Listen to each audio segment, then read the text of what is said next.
토지 공개념의 시조, 그리고 아들에게 한 모순된 조언. 여러분, 조선시대의 이미 토지 공개념을 떠올리게 하는 파격적인 토지개혁을 주장한 실학자가 있었다면 믿기시나요?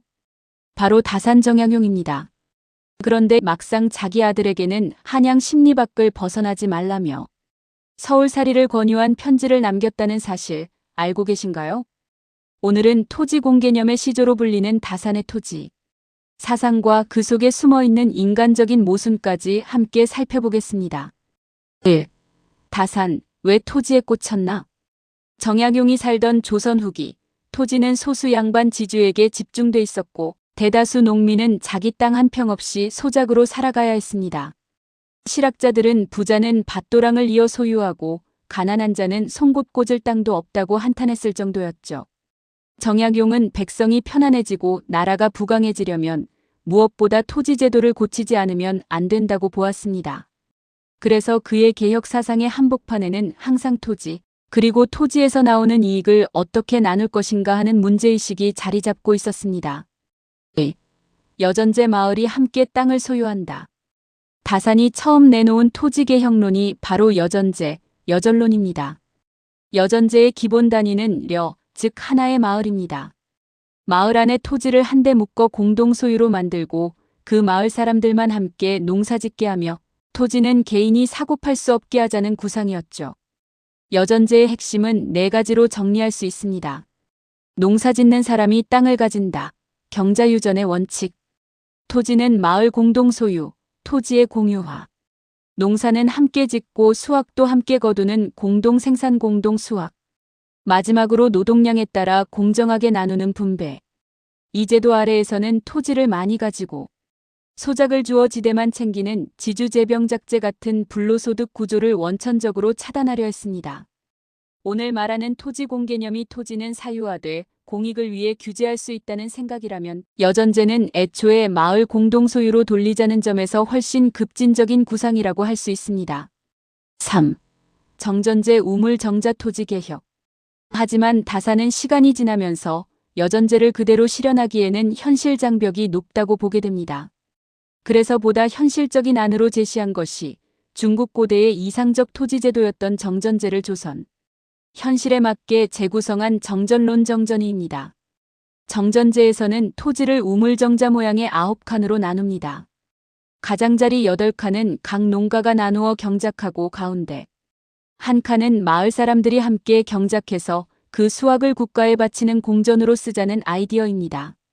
다산은 경세유표 등에서 토지 측량 방식, 세금 비율, 지주전호제가 다시 생기지 않도록 국가의 토지 처분권을 두는 방법까지 매우 구체적으로 설계했습니다.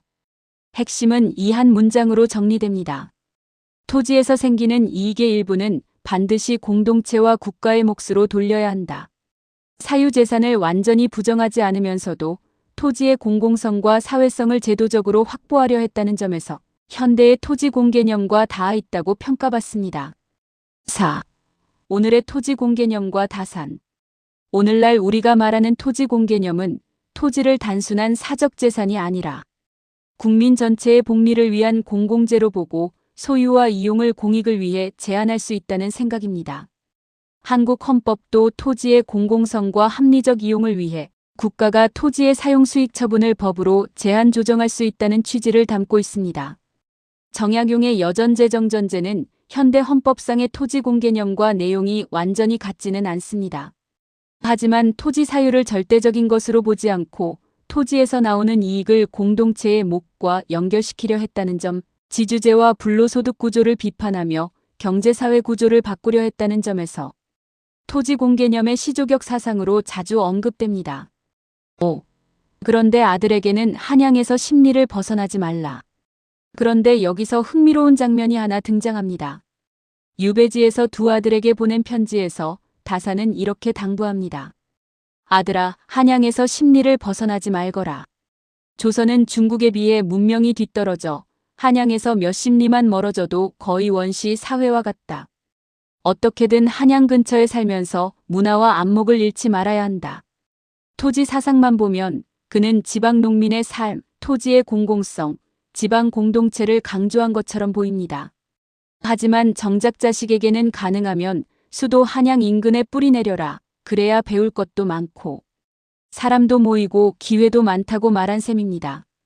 한마디로 이론은 토지의 공정한 분배와 지방 농촌 공동체를 향해 있었지만 아버지로서의 조언은 수도 한양 중심의 현실적 생존 전략을 따르고 있었던 거죠. 6.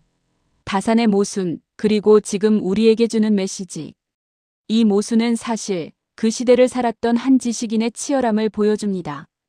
머리로는 백성을 위한 이상적인 토지 제도를 설계하면서도 가슴으로는 사랑하는 아들이 치열한 경쟁 속에서 뒤처지지 않기를 바랐던 한 아버지의 마음이 겹쳐져 있는 것입니다. 오늘날 우리도 비슷한 딜레마를 겪습니다. 도시 집중과 부동산 불평등을 비판하면서도 막상 내 아이에게는 가능하면 서울에 살아라고 조언하고 싶어지는 현실 말입니다. 다산 정약용의 토지개혁 사상과 아들에게 남긴 편지 사이의 간극은 우리에게 묻습니다. 정의로운 사회를 꿈꾸면서 나는 내 삶에서는 어떤 선택을 하고 있는가? 라는 질문 말이죠. 여러분은 이 모순 어떻게 느껴지시나요? 댓글로 여러분의 생각을 남겨주세요. 그리고 이런 역사 속 이야기가 도움이 되셨다면 좋아요와 구독도 부탁드립니다.